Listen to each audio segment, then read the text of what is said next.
For 40 years, nobody in the village ever saw her sleep. Not once. Not during storms, not during sickness, not even after her own mother died beside the winter fire. Every single night, the same candle burned inside her window until sunrise. And every morning, she remained awake, pale and motionless, staring toward the forest beyond the river, as though waiting for something hidden among the trees. At first, the villagers believed grief had shattered her mind.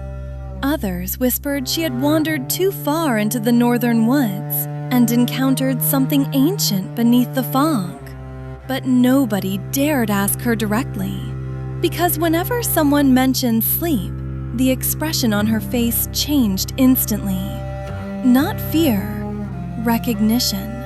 As if she remembered something the human mind was never meant to survive.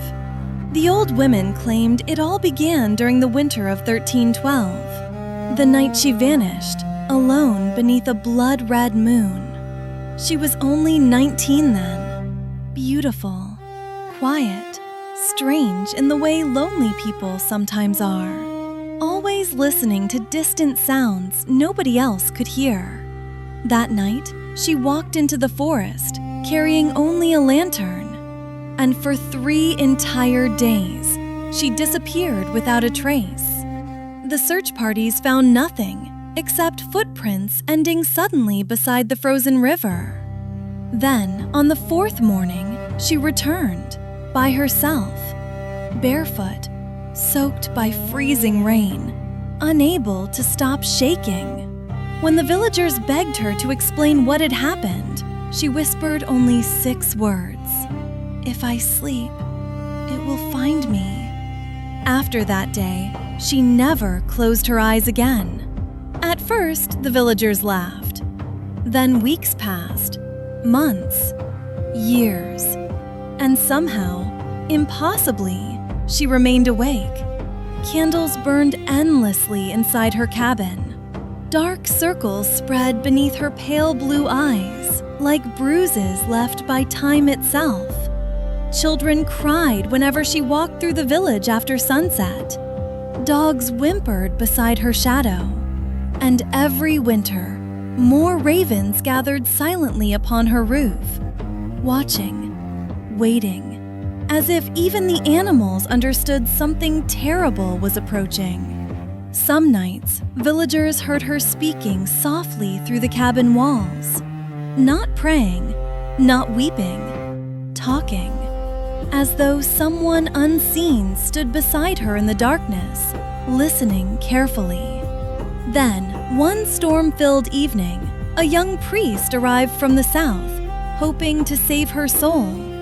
He carried holy water, silver relics, sacred scripture wrapped in black cloth.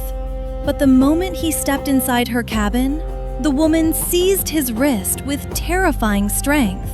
Every candle inside the room flickered violently, and for the first time in decades, she raised her voice above a whisper.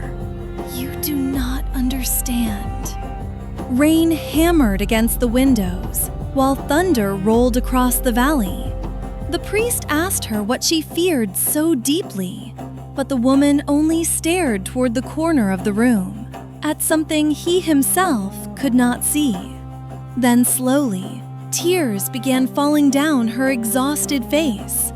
Not tears of terror, tears of unbearable exhaustion.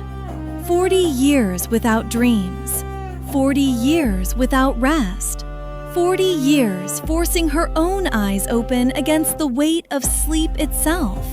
And still, every night, she heard it breathing outside the cabin walls. Closer, older, patient. Then the priest finally asked the question nobody else had ever dared speak aloud. "What did you see in the forest that night?" The old woman remained silent for a long moment. The fire cracked softly beside them. Rainwater slid slowly down the glass. And somewhere outside, the ravens suddenly stopped making noise. Then she answered, in a voice barely human anymore. Nothing followed me out of the forest. The priest frowned in confusion, and the old woman slowly lifted her hollow eyes toward him. It was already waiting for me in my dreams, long before I entered it. The priest stepped backward slowly, but the old woman did not release his wrist. Her fingers trembled violently against his skin, not with fear, with rage. Ancient, exhausted rage. Then suddenly, she began laughing, quietly at first, almost like someone remembering a terrible joke after 40 years of silence. The candles dimmed, the room grew colder, and outside, the storm stopped completely. No rain, no thunder, no wind, only silence. The priest felt something shift inside the darkness behind him. Something impossibly tall, standing in the corner of the cabin, watching them both without breathing. Then the old woman whispered one final confession. "You think I stayed awake to protect myself?" Her hollow blue eyes slowly widened toward the darkness behind the priest. "No." Tears rolled down her face as her voice finally broke beneath 40 years of exhaustion. "I stayed awake to protect everyone else." The priest stopped breathing. Somewhere behind him, something moved. Slowly, wet footsteps crossed the wooden floorboards. One step, then another. The candles extinguished instantly. Darkness swallowed the cabin whole, and for the first time in 40 years, the villagers finally saw the old woman close her eyes. The candles dimmed, the room grew colder, and outside, the storm stopped completely. No rain, no thunder, no wind, only silence. The priest felt something shift inside the darkness behind him. Something impossibly tall standing in the corner of the cabin, watching them both without breathing. Then the old woman whispered one final confession. "You think I stayed awake to protect myself?" Her hollow blue eyes slowly widened toward the darkness behind the priest. "No." Tears rolled down her face as her voice finally broke beneath 40 years of exhaustion. "I stayed awake to protect everyone else." The priest stopped breathing. Somewhere behind him, something moved.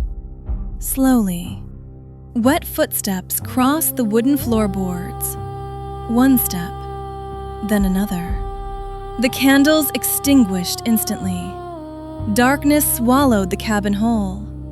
And for the first time in 40 years, the villagers finally saw the old woman close her eyes.